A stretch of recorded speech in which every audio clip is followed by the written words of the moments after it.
క్రీస్తునందు సహోదరి సహోదరులారా, ప్రభువైన యేసుక్రీస్తు నామములో నా హృదయపూర్వక వందనాలండి. ముందుగా ఇంత మంచి సమయాన్ని ఇచ్చిన తండ్రి అయిన దేవునికి ప్రభువైన క్రీస్తు ద్వారా కృతజ్ఞతాస్తుతులు చెల్లిస్తున్నానండి. అందరూ బాగున్నారండి? బాగున్నారా? వాక్యం చదువుకొని ప్రార్థన చేసుకున్న తర్వాత పాఠంలోకి వెళ్దామండి. మత్తయి సువార్త 6వ అధ్యాయం 21వ వచనం. మత్తయి సువార్త 6వ అధ్యాయం 21వ వచనం. నీ ధనం ఎక్కడ ఉండునో అక్కడనే నీ హృదయం ఉండును. దేహములకు దీపం కన్నే కనుక నీ కన్ను తేటగా ఉండిన ఎడల నీ దేహమంతయు వెలుగుమయమై ఉండును. నీ కన్ను చెడినదైతే నీ దేహమంతయు చీకటమయమై ఉండును. నీలో ఉన్న వెలుగు చీకటి ఉండిన ఎడల ఆ చీకటి ఎంతో గొప్పది. ప్రార్థన చేసుకున్నాం. పరలోకమందున్న మా తండ్రి, పరిశుద్ధ ప్రేమ గల తండ్రి, గొప్ప తండ్రి, యెహోవా తండ్రి, అయ్యా మీ ప్రియకుమారుడు యేసుక్రీస్తు ప్రభువు ద్వారా కృతజ్ఞతాస్తుతులు చెల్లిస్తున్నాము నాయన. ఆరాధన క్రమం అంతట్లో మీరే ముందు నడిపించండి నాయన. వాక్యం బోధించుండగా తండ్రి, వినివారు తండ్రి మంచి ఉదయం తిని వాక్యానుసారంగా నడిచే భాగ్యం దయచేయండి తండ్రి. వాక్యం బోధించుండగా ఈ లోక సంబంధమైన జ్ఞానంతో కాకుండా మీ జ్ఞానంతో మాట్లాడే భాగ్యం దయచేస్తారని మా ప్రభువైన యేసుక్రీస్తు నామములో వేడుకుంటున్నాం తండ్రి. ఆమేన్. ప్రభు యేసుక్రీస్తు నామములో నా హృదయపూర్వక వందనాలండి. యెహోవా తండ్రి కుమారుడు యేసుక్రీస్తు ప్రభువు ఈ లోకానికి వచ్చిన తర్వాత పరలోక రాజ్యం సమీపిస్తుంది కనుక మారు మనసు పొందాలని ప్రకటింపు మొదలు పెట్టారు. అంటే ప్రతి ఒక్కరు కూడా ఈ లోకంలో ఏం పొందాలంటే మారు మనసు పొందాలి. క్రైస్తవులు అనబడిన వారే చాలా మంది బాప్తిస్మాలు తీసుకుంటారు, కానీ మారు మనసు అనేది ఉండదు. ఎక్కువగా తప్పులు ఎక్కడ దొరుకుతాయి అని అంటే క్రైస్తవంలోనే దొరుకుతాయి. ఎక్కువగా ఎక్కడ దొరుకుతాయి? క్రైస్తవంలోనే దొరుకుతాయి ఎక్కువగా. అందుకనే అపోస్తలుడైన పౌలు గారు ఒక మాట చెబుతారు, ఇట్టి ఆచారం, ఇట్టి నియమం ఎక్కడ జరగదంట? అన్యులలో కూడా జరగదంట. ఏంటది? అపోస్తలుడైన పౌలు గారు చెప్పింది తండ్రి భార్యలో ఉంచుకున్నారంటారని అపోస్తలుడైన పౌలు గారు చెబుతుంటారు. భయంకరమైన విషయం ఏంటంటే ఈ రోజున ఎక్కువగా జరిగేది ఏంటంటే 10 ఆజ్ఞలో 7 ఆజ్ఞ ఏంటి? 10 ఆజ్ఞల్లో మోషే గారు పాత నిబంధనలో తండ్రి అయిన దేవుడు మోషే గారికి ఇచ్చిన ఆజ్ఞల్లో నిర్గమాకాండం 20వ అధ్యాయంలో 7వ ఆజ్ఞ ఏంటది? వ్యభిచారింపకూడదు. ఈ రోజున ఎక్కువగా జరిగేది ఏంటంటే అదే. ఎందుకని కారణం ఏంటంటే ఎక్కువగా అపవాది వేస్తుంటారు ఎర్రో ప్రతి ఒక్కరికి కూడా. గ్రంథంలో మనం చూస్తే వాడు వేసే ఎర్ర 3 ఎర్రలో ఏంటయ్యి? నేత్రాశ, శరీరాశ, జీవపుటము. 3 ఆశలు కూడా వేస్తాడు. ఈ రోజున ఎక్కువగా ప్రతి ఒక్కరు ఎక్కువగా జరిగేది, అందరిలో కాకపోయినా కొంతమందిలో ఎక్కువగా జరిగేది ఏంటంటే, ఒకటి చూపులు, మోహం చూపులు. రెండోది ధనం. మూడోది భోజనం, తిండి. ఈ విషయాల్లోనే వాడు పడేసేస్తాడు మనిషిని. ప్రతి ఒక్క మనిషికి కూడా ఎక్కువగా ఈ రోజున యవనస్తుడైనా ప్రతి ఒక్కరిని కూడా ఎక్కువగా ఎరేసేది ఏంటంటే చూపులే. ఎందుకని క్రైస్తవులో ఎక్కువ తప్పులు జరుగుతున్నాయి అంటే, గ్రంథాన్ని చదివేవాడు ప్రతి ఒక్కరు కూడా ఏం చేస్తున్నారంటే ఈ గ్రంథాన్ని అపార్థం చేసుకుంటున్నారు. ఏ గ్రంథంలో ఎలా ఉందగా, గ్రంథంలో ఎలా చేశారుగా అని చెబుతున్నారు. అంటే గ్రంథంలో ఇవి ఎందుకు రాపించారు? మనం అలాంటి తప్పులు చేయకూడదని, సరిదిద్దుకొని మంచిగా బ్రతికి పరలోకం చేరాలి అని. నీకు కొన్ని విషయాలు చెబుతాను. అంశం పాఠం పేరు నీ చూపులు ఎలా ఉన్నాయి? నీ చూపులు ఎలా ఉన్నాయి? ఒక్కసారి గమనించుకోండి. ఇక్కడ మత్తయి సువార్త 6వ అధ్యాయం 21వ వచనం 22, 23 ఏమని చెప్తున్నారు యేసుక్రీస్తు ప్రభువారు? నీ ధనం ఎక్కడ నుండునో అక్కడనే నీ హృదయం ఉండును. దేహములకు దీపం కన్నే కనుక నీ కన్ను తేటగా ఉండిన ఎడల నీ దేహమంతయు వెలుగుమయమై ఉండును. ప్రాముఖ్యమైనది ఏదండి? చిన్నాటికే ఎక్కువ ప్రభావం, ఎక్కువ. ఒకటి కన్ను, తర్వాత మనం మాట్లాడే నాలుక. అందులో మనం చూసేది కన్ను. కన్ను ఎలా ఉండాలంట? జాగ్రత్తగా ఉండాలి. నీ కన్ను చెడితే ఏమైపోతుందంట? నీ దేహం అంతా కూడా చెడిపోతుంది. అందుకని నీ కన్ను ఎలా ఉండాలంటే జాగ్రత్తగా ఉండాలి. ఏమని చెప్తున్నారు 23లో? నీ కన్ను చెడినదైతే నీ దేహం అంతయు చీకటిమయమై ఉండును. ఏమైపోతుందంట? కన్ను చెడితే మొత్తం దేహం అంతా కూడా చీకటైపోతుంది. కన్నులో అంతా ఇది ఉందన్నమాట. కన్ను చాలా జాగ్రత్తగా ఉండాలి.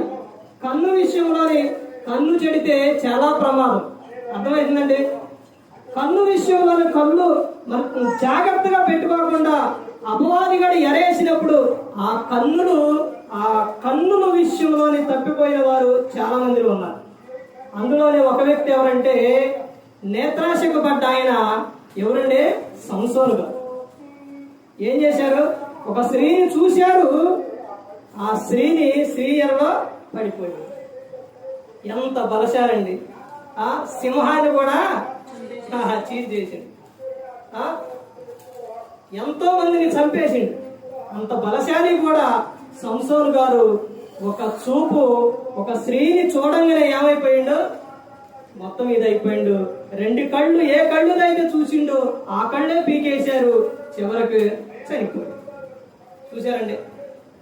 ఈ రోజున స్త్రీ అందంగా ఉందని, లేకపోతే ఆ స్త్రీని అసభ్యకరంగా చూసేసి ఆ హృదయంలోని రకరకాలుగా ఆలోచించుకొని ఎలాంటి తప్పులు చేస్తున్నారంటే భయంకరమైన స్థితిలోకి వెళ్ళిపోతారు.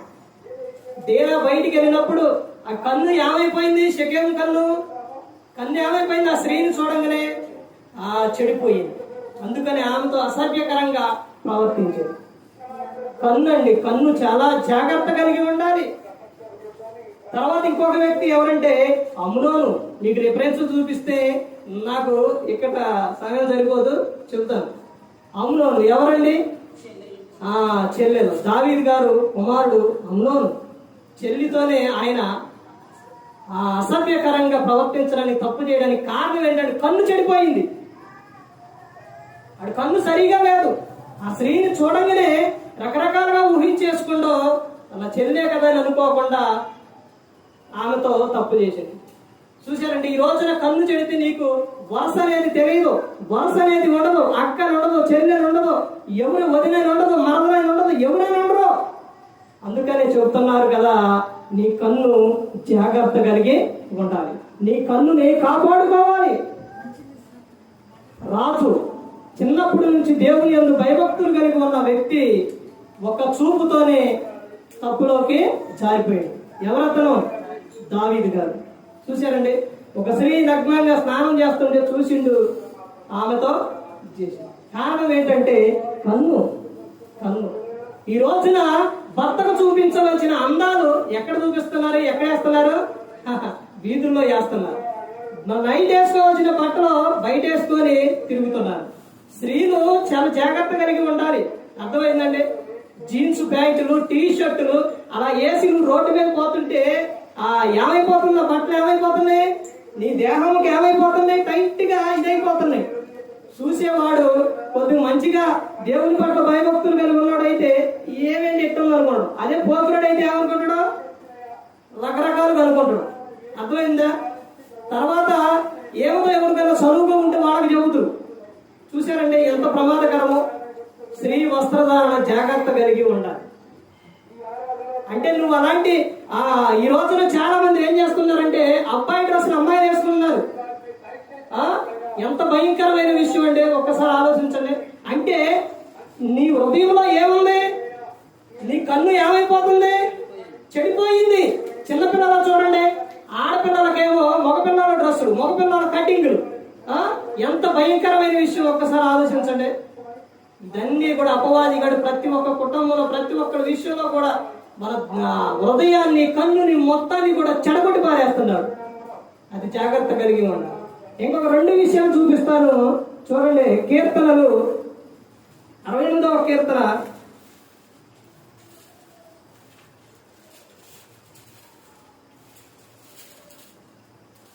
68వ కీర్తన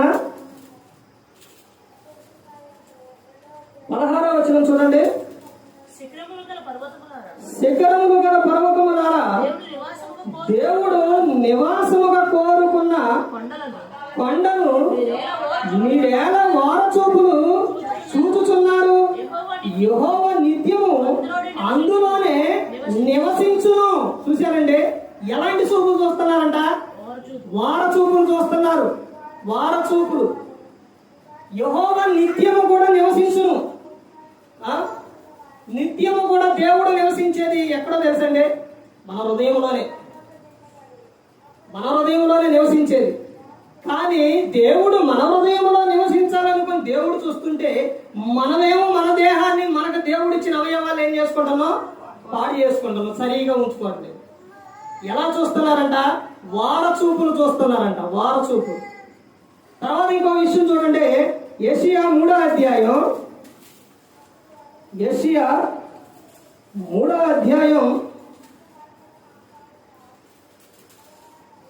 16వ వచనం చూడండి. మరియు యెహోవా సెలవిచ్చినదేమనగా సీయోను కుమార్తెలు గర్విష్ఠురాండ్రై మేడ చాచి నడుచుచు వారచూపులు చూచుచు కులుకుతూ నడుచుచు తమ కాళ్ళ గచ్చిలను మ్రోగించుచున్నారు. ఏమంటే స్త్రీకి ఇలాంటి ఈ విధంగా ఉండొచ్చా? ఒకసారి ఆలోచించండి. వాళ్ళలో ఎన్ని చెడు లక్షణాలు, అసలు ఎన్ని లక్షణాలు ఉన్నాయో చూడండి. ఒక్కొక్క విషయం చూస్తే మరియు యెహోవా సెలవిచ్చినదేమనగా ఎవరు ఇస్తున్నారండి సెలవా? యెహోవా తండ్రి అయిన దేవుడే చెబుతాడు. స్త్రీ చూడండి ఎంత భయంకరంగా ఉందో, ఎంత భయంకరంగా తయారైతుందో, ఎంత భయంకరంగా తిరుగుతున్నారు. సీయోను కుమార్తెలు ఏం చేస్తున్నారంటే ఎలాంటి వారంట? గర్విష్ఠురాండు. గర్వం. ఈ రోజున స్త్రీకి కోపం ఎక్కువ, గర్వం ఎక్కువ. కుటుంబంలోని భర్త అంటే గౌరవం ఉండదు, అత్త మావాలంటే పడదు, పొరుగు వారంటే పడదు, ఎవరంటే ఎవరిని కూడా పడలేరు. గర్వం. గర్విష్ఠురాలే తిరుగుతూ ఏం చేస్తున్నారంట? మెడచాచి నడుస్తున్నారంట. అబ్బో, కొంతమంది ఉంటారు మామూలుగా ఉంటారన్నమాట, మామూలు నడవనమాట. ఎంత భయంకరమైన విషయం చూడండి. మెడచాచుచు నడుచుచు వారచూపులు చూస్తున్నారు. ఎవరన్నా పక్కన దారిని పోతున్నా, లేకపోతే కొంచెం నవ్వినా ఈ స్త్రీని ఏం చేస్తారు? వారచూపులు. కొద్దిగా సిగ్గుండాలి, కొద్దిగా భయం ఉండాలి. అసలు నీ తల్లిదండ్రులకు భయం నేర్పుతున్నారు. ఒకసారి ఆలోచించండి. చిన్నప్పటి నుంచి నువ్వు ప్రభు యొక్క శిక్షణ బోధలో పెరుగుతున్నావా? పెరిగినా ఒకసారి నువ్వు ఆలోచించు. ఎలాంటి స్థితిలోకి వెళ్ళిపోతున్నారు ఈ రోజున. దేవుడు యేసుక్రీస్తు ప్రభువారు స్త్రీని ఎంత ప్రేమించిందో తెలుసండి, ఎంత ఇష్టం. ఆయన వ్యభిచారంలో పట్టబడిన స్త్రీని తీసుకొచ్చినా, లేదా అక్కడ ఉన్న స్త్రీలనైనా ఎవరినైనా కానీ ఏమని పిలిచిందండి యేసుక్రీస్తు ప్రభువారు? అమ్మా అని పిలిచారు. అమ్మా అని. ఆయనకు లాగా ఉండాలి ప్రతి ఒక్క పురుషుడు కూడా. ప్రతి ఒక్కరు కూడా ఆయన లాగా ఉండాలి. ఈ రోజున ప్రతి ఒక్కరు కూడా దేవుని యందు భయభక్తులు లేకుండా తమ ఇష్టానుసారంగా జీవిస్తున్నారు. నీ వివాహం అయిన తర్వాత, వివాహం కాకముందు తండ్రితోనూ తల్లితోనూ, తమ్ముడు ఉంటే తమ్ముడు, అన్న వీళ్ళతో మంచిగా ఉండాలి. వివాహం అయిన తర్వాత భర్తతో ఉండాలి. అంతేగాని పరాయి పురుషుడితోని వారచూపులు, జోకులు, కామెంట్లు ఏంటి ఇవన్నీ? ఎందుకు ఇలా చేస్తున్నారు? దేవుని భయం లేదు. ఫోన్లోని, యూట్యూబ్లో ఎక్కడ పెడతావు అక్కడ అసభ్యకరమైన పెట్టేయడం, అసభ్యకరమైన విధానంగా. వాడు చూడండి, కొంతమంది స్త్రీలు ఫోన్లో చూడండి, చూస్తే ఏంటి ఇలా పెడతారు రకరకాలుగా. ఇవన్నీ చూసి ఏమైపోతుంది సమాజం. ఎర్రేసి అపవాదిగాడు ప్రతి ఒక్కరిని కూడా దారి తప్పించేస్తాడు. వీళ్ళు ఏం చేస్తున్నారంట? తర్వాత చూడండి, వారచూపులు చూచుతూ కులుకుతూ నడుచుచు తమ కాళ్ళ గజ్జలను మ్రోగించుచున్నారు. తమ కాళ్ళ గజ్జలు. ఇక ఎవరు ఇక ఏమీ లేదు. ఈ విధంగా స్త్రీ వస్త్ర ధరించుకోవాలి, కానీ ఆ అలంకరణ ఎలా ఉండాలండి? తగు మాత్రమే ఉండాలి. అర్థమైందండి? బైబిల్ గ్రంథంలో చెప్పినట్టు ఎందుకు చేయరు అంటే వినట్లేదు, చదివినా గ్రహించట్లేదు, ఈ విధంగా జీవిస్తున్నారు. ప్రతి ఒక్కరు కూడా దీని అంతటికి కారణం ఏంటంటే, ఒకటి మన హృదయము, తర్వాత కన్ను ఈ విధంగా అయిపోతుంది. మన చూపులు జాగ్రత్తగా ఉండాలండి. స్త్రీని చూసినా పురుషుడు చూసినా దేని చూసినా కానీ మన చూపులు ఎలా ఉండాలంటే జాగ్రత్త కలిగి ఉండాలి. కానీ ప్రతి ఒక్కరూ కూడా మనకు మార్గాన్ని మాదిరిని యేసుక్రీస్తు ప్రభువారు కాబట్టి ఆయన మార్గంలోనే ప్రతి ఒక్కరు కూడా నడవాలి, ఆయన పోలి నడుచుకోవాలి, ఆయనకు లాగే మాట్లాడే వారిగా ఉండాలి. ఎవరైనా సరే ప్రతి ఒక్కరు కూడా దేవుని యందు భయభక్తులు కలిగి పరిశుద్ధాత్ముడు మాట వింటూ క్రీస్తును పోలి నడుచుకుంటూ హృదయ శుద్ధిని కాపాడుకుంటూ మన కన్ను మన అవయవం మొత్తం కూడా ప్రతి ఒక్కరికి కూడా సజీవ యాగంగా ఆయనకు సమర్పించుకోవాలి. ఆ విధంగా నడవాలి. క్రైస్తవ స్త్రీలు వస్తున్నారంటే, క్రైస్తవ స్త్రీ అయినా పురుషుడైనా వస్తున్నారంటే, స్త్రీ వస్తుందంటే ఏం పెట్టాలి? దండం పెట్టేవారిగా ఉండాలి, మర్యాదగా చూసేవారిగా ఉండాలి. అర్థమైందండి? ఆ విధంగా ఉండాలి. ఆ విధంగా నీ ప్రవర్తన ఉండాలి, కుటుంబంలో ఉండాలి. ఎక్కడైనా నీ ప్రవర్తన మంచిగా ఉండాలి, మంచి కాపాడుకోవాలి. వాక్యం, ప్రార్థన, ప్రవర్తన ఇవి చాలా ప్రాముఖ్యమైనవి. అందుకని ప్రతి ఒక్కరు కూడా దేవుని యందు భయభక్తులు కలిగి పరిశుద్ధాత్ముడు మాట ఇంటూ క్రీస్తుని పోలి నడుచుకున్నప్పుడు ఈ లోకం విడిచిన పరలోకానికి చేరుకోండి. మరి ఈ విధంగా నిలబెట్టి మాట్లాడించిన తండ్రి అయిన దేవునికి కృతజ్ఞతాస్తుతులు చెల్లిస్తూ, ఇంతవరకు శ్రద్ధగా ఉన్న మీకు ప్రభు పేద నా హృదయపూర్వక వందనాలు చెల్లిస్తూ మాటలు ముగిస్తున్నాను. అందరికీ వందనాలు.